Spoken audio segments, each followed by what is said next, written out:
Welcome to Living Free in Tennessee, where we talk about building the life you choose on your terms. Today is Tuesday, April 11th, 2023, and this is episode 723 of Living Free in Tennessee. And today I want to talk about pivot. So yesterday I did a whole podcast on the break and breakthrough. At the end of that podcast, I was like, this is how we're trying to pivot from break to through or breakthrough. And I said, I think we're done breaking. And it turned out that wasn't the case. So I'm going to talk about that in today's podcast episode. This will be a relatively short podcast. And I didn't give anybody any warning that we were going to do it. In fact, if Tactical walks in, I might get him on the podcast, but he's on the phone right now. Anyway, so before we do that, I wanted to talk about our featured event of today's show, and that is the Living Free in Tennessee Chicken Processing Workshop, which is going to be June 24th. That is going to be right here in Lancaster, Tennessee. And if you are interested in a ticket, tickets are only $95 for this, and it starts at 8:30 in the morning. Some people get here a little early, have coffee. We walk you through the overview of raising chicken, food safety, and then give you his hands-on experience through dispatching, scalding, plucking, eviscerating, parting, and storing your chicken. I will also talk to you about how I cook pasture-raised chickens, and I go over the finances. You will go away with a copy of my poultry processing guide. Those are over at livingfreeintennessee.com. And just if you look on the right-hand side on a web browser, it's the Chicken Processing Workshop. If you are on a cell phone, you just scroll through the first 3 posts, and then it takes you there. Also want to thank today's show sponsor, and that is the Homestead Consultant. Ryan Steva believes that reconnecting people with their food with productive homesteads is very important to creating prosperity in our society. And as a lot of other people have come to the conclusion that they want to move from a suburban or city lifestyle into a more homestead-based lifestyle where their home works for them, they don't work for themselves, he realized, I see an opportunity here. I know how to advise on permaculture practices. I have a homestead, and I've made the mistakes you haven't thought of making yet. And he put together the homesteadconsultant.com, where he provides you with consultation and plans so that you can stepwise build a homestead founded in regenerative practices and permaculture. If you want to know more about that, go to thehomesteadconsultant.com. And if you reach out to Ryan and mention that you are an LFTN listener, he will give you a free 20-minute consultation. Thank you, Ryan, for sponsoring the show. With that, we're going to flow into today's topic, which is basically a freestyle chat with Nicole Sauce. And let me tell you what happened. Monday, I did my show on break, and I said, and I hope nothing else breaks between now and like the rest of the year, because I've been pivoting from break to breakthrough. And then I totally scored a really cool interview with Joel Salatin. Been really looking forward to talking to him for weeks. And I have done an interview with Joel Salatin before. No problems. Today, problems. And at first we thought it was his internet, and part of it was. So if you listened to that live stream, you noticed that there was a lot of glitch, and we kind of were waiting for him to say stuff. I decided not to export that audio for an audio podcast because I think it's hard to listen to when it's just hitchy glitchy. And there was like 30 seconds of nothing here and there as his internet blinked in and out. And it's an incompatibility, I think, with his system and the streaming system I was using. What I interviewed him on before was Zoom. And so we are going to reschedule an interview discussion with him and with John Willis on Zoom sometime in the future. This leaves me with no podcast today, which is why I wanted to talk about pivoting. One of the cool things about taking ownership for your life is that you did a great job with that interview, despite the problems. Thank you so much. Is that sometimes things don't go as planned. And I like to talk about setting a top line vision and direction for your life and having 3 areas of focus. I call it the My 3 Things method. It's basically a life strategic plan that you can build towards living the kind of life you want to live. And it helps you stay focused. But life happens. And when life happens, we pivot. And today, one more thing broke, and that was the internet. So been looking forward to I was gonna go outside and rant to Tactical, but he was on the phone with Trisha when I walked outside talking about trimming sheep hooves. So I was like, I don't even get a good post-show rant about how I was done with things breaking and one more thing broke, because in the middle of this thing, out of all the times this year that DTC can show up and work on my internet, when are we going to do it? The 160-minute period of time that I am on with Joel Salatin. So not only was his internet hinky, mine was hinky. I don't even know what they did, but I was noticing I was having internet problems too. Pivot. So I could rant about this for the rest of the day. I could have produced that audio and just put it out there as not letting the perfect be the enemy of the good. And I may actually throw it out as audio, sort of as a add-on episode if people want to listen to it, because Joel has a lot of insightful observations about what's going on. The one question I didn't get to ask him that I'm looking forward to asking him is his forefathers left their country to come to our country because their country was having a problem. And it doesn't sound like he's ready to flee this country because we are having a problem, but it's interesting how that has sort of come full circle, right? I'll get that question to him at some point. But I decided we'll just do a freestyle conversation today about the importance of pivoting when things happen in your business, when things happen in your life. Because if you get thrown for a loop and you stop, no action is an action. And a lot of times I've seen a lot of people asking lately, when you're having trouble making a hard decision, what do you do? Or do you make a decision, or do you put it off, or what do you do? And when I see those sorts of questions, I think, well, no action or no decision is a decision. No decision gets a result. And I have some people in my life making big financial decisions right now and just not quite sure which direction to go. And I'm like, well, no answer to that question is an answer.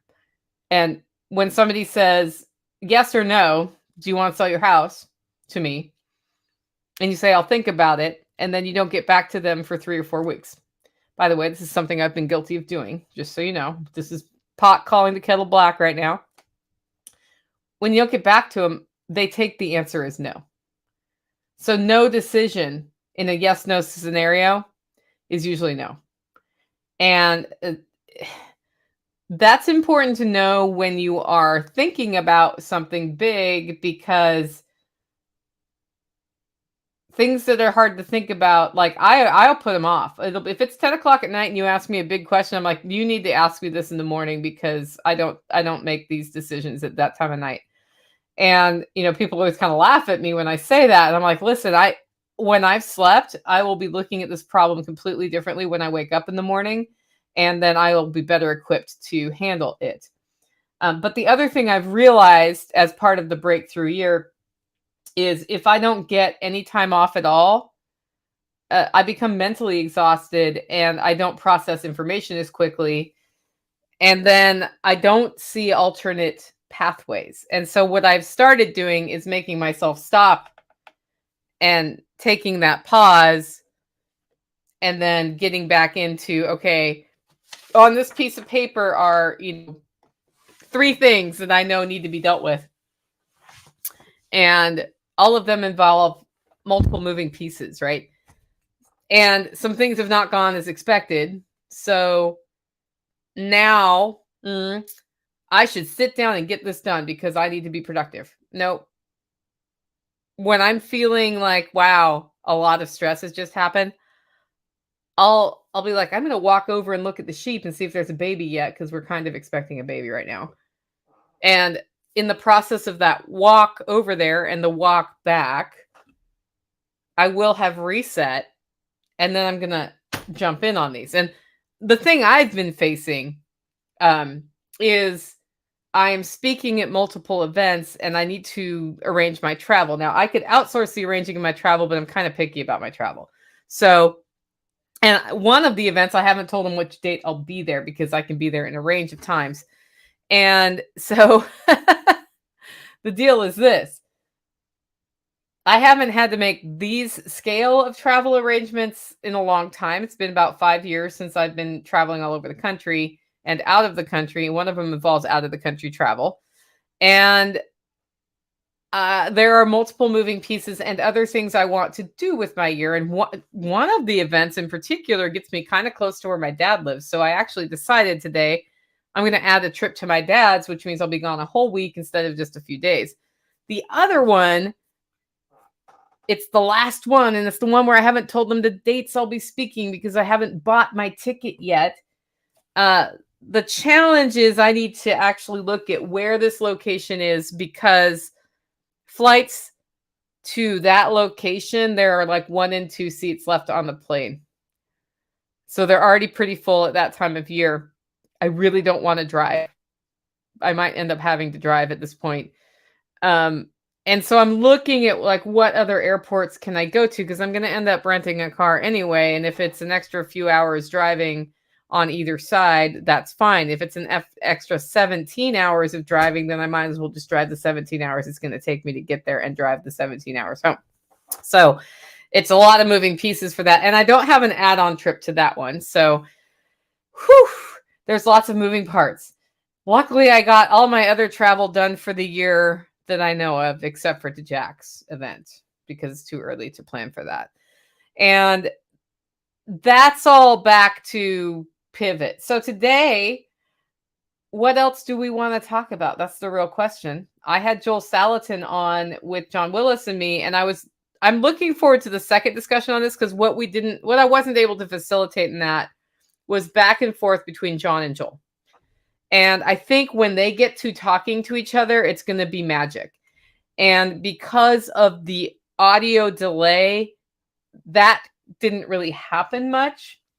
So that is going to happen on another live stream soon.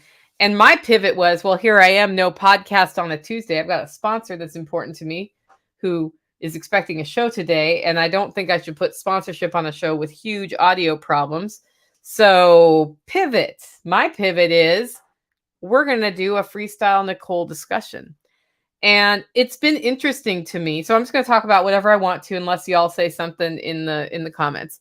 It's been interesting to me how many times I have had to pivot this year. I've had to pivot in how I structure my coffee business. I have had to pivot in when and how I produce my podcasts. I've had to pivot in my expectations for my kitchen remodel.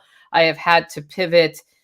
I've pivoted topics of what people are talking about at events that are only a few weeks away. It's been a really interesting year of pivot. And, this latest thing with the internet, like, it is what it is, right? My internet is about to get way better, but in the process of getting way better, it sometimes gets turned completely off as they upgrade the system. Because what's happening is they're working on switches. They're putting in new equipment all around us. And then there's this moment where they have to go from one to the other, which most of the time that looks like a blip in the system.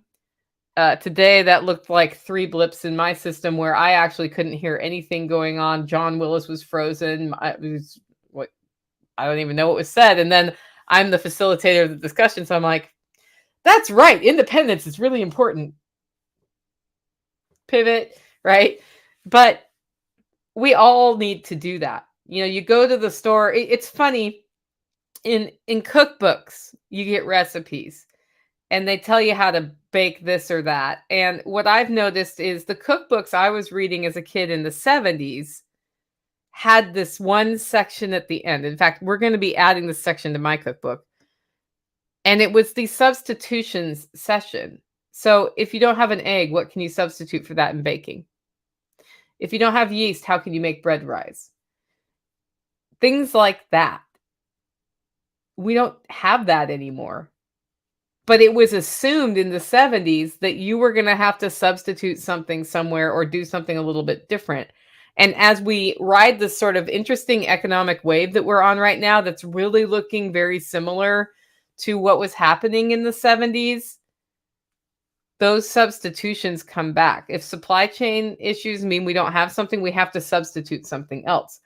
If our financial situation changes and we can't buy the thing out of season to use on this, we need to find something else to substitute. If something breaks and you don't have time to go to the store to deal with it, you need to substitute.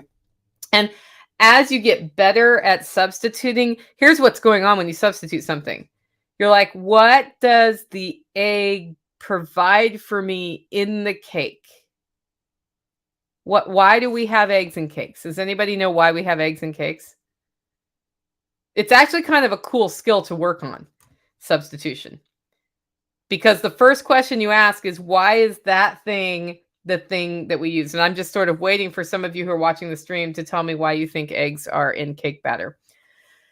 And then once you understand the why, you ask the next question is, what else could give me the same or a similar result?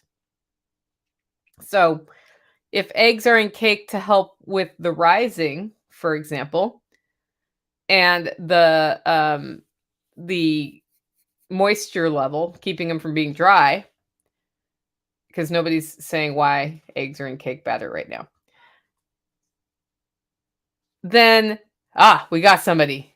It makes the cake moist. It does. And it also helps with rising. So Landon, you get a total prize for knowing that.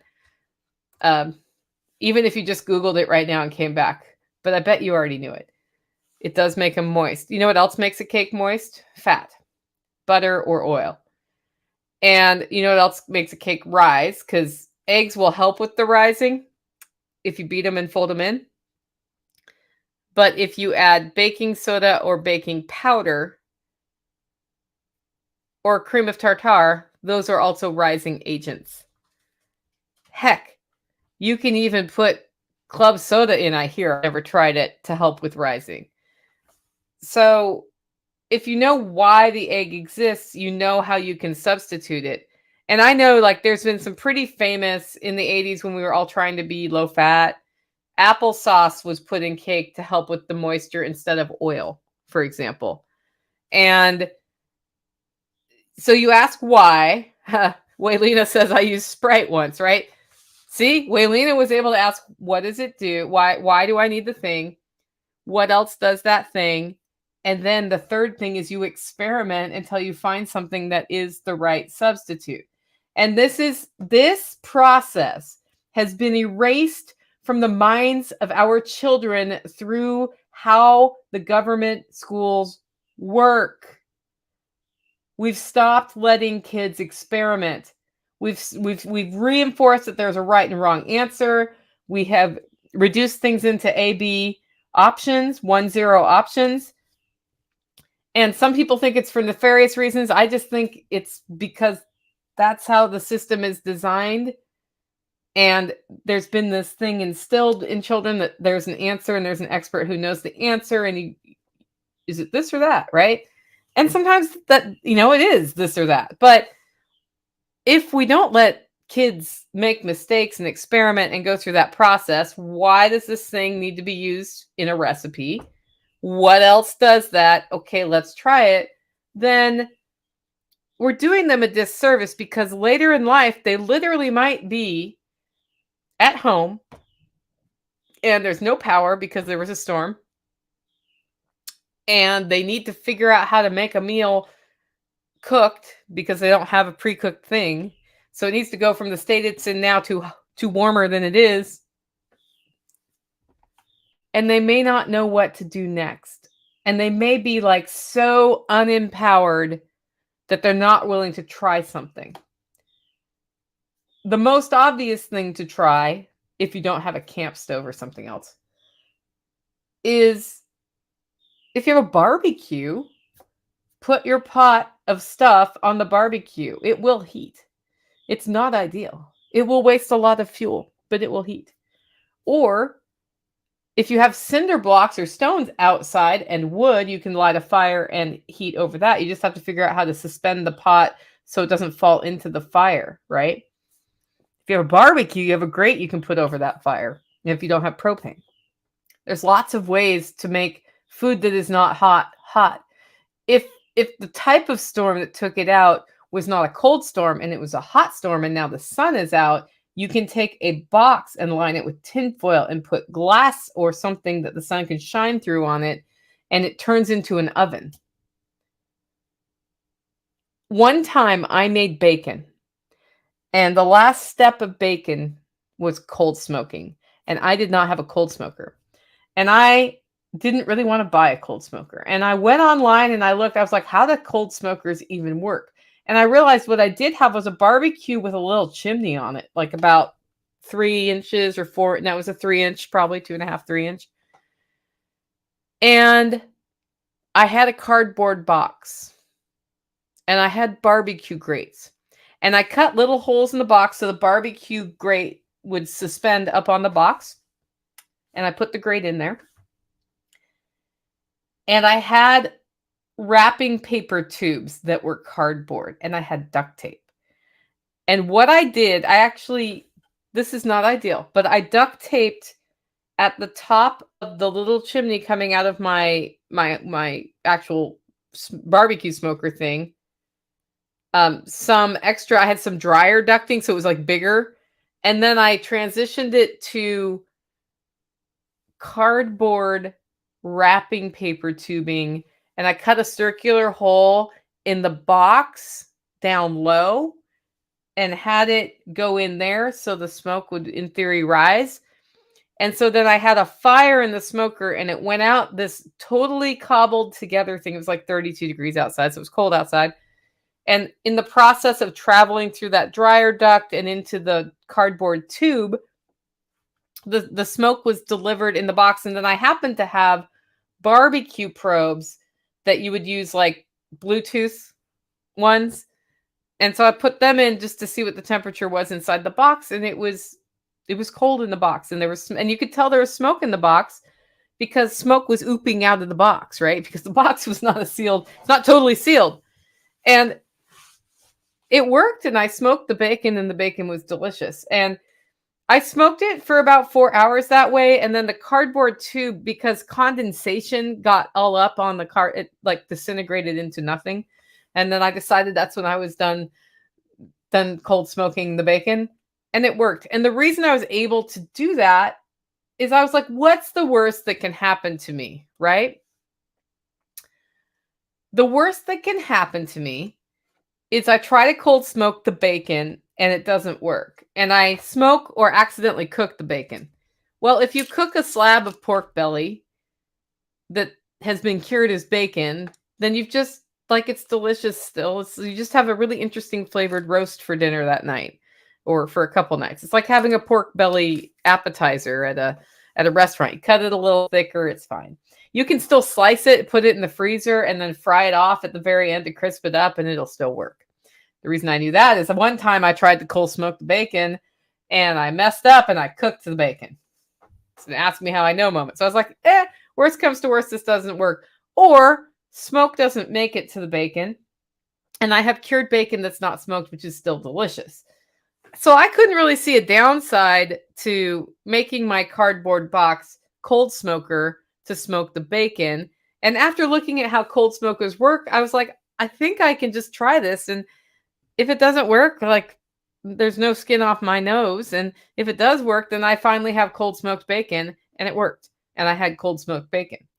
So that's what I mean by pivot. It's really important to kind of keep that creative process going, especially on a homestead, especially as you're changing your life for the better, as you get different inputs from where you are now to where you want to be. And there might be a new barrier in the way. There may be a new scenario coming up. There may be a new reality. And then it's time to ask, okay, like, why did I think I need to go that direction? Do I still need to go that direction? Yes. Okay.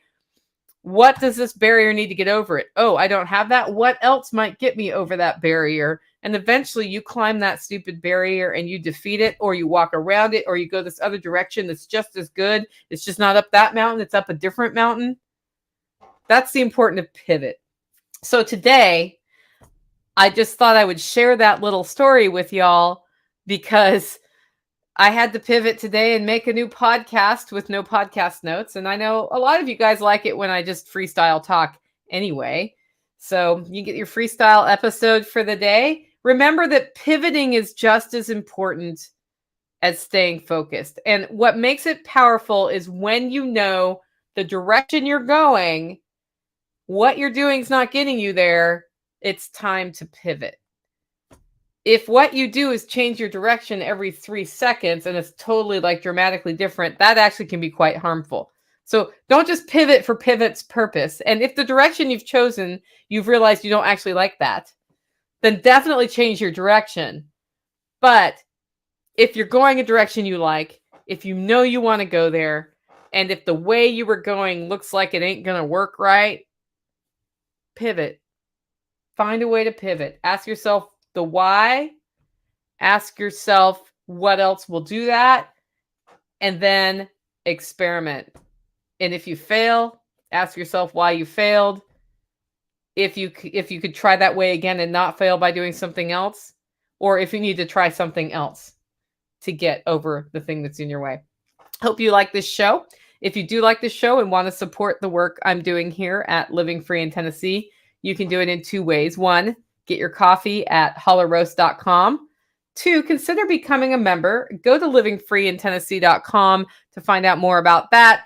We are about to release our webinar series for the year. I did sort of take a few months off of webinars while everything broke, and now I am deciding that webinars are happening, which is something else I learned about break, is you have to decide what's really important, and that's super important to me. So looking forward to our next episode on Thursday with Amy Dingman as we do a show about Spicy Sisters. I might actually complain about, like, I finally scheduled Joel Salatin and the stupid internet didn't work. Bah! That's all I'm going to do for Vent. Go out, guys. Make it a great week.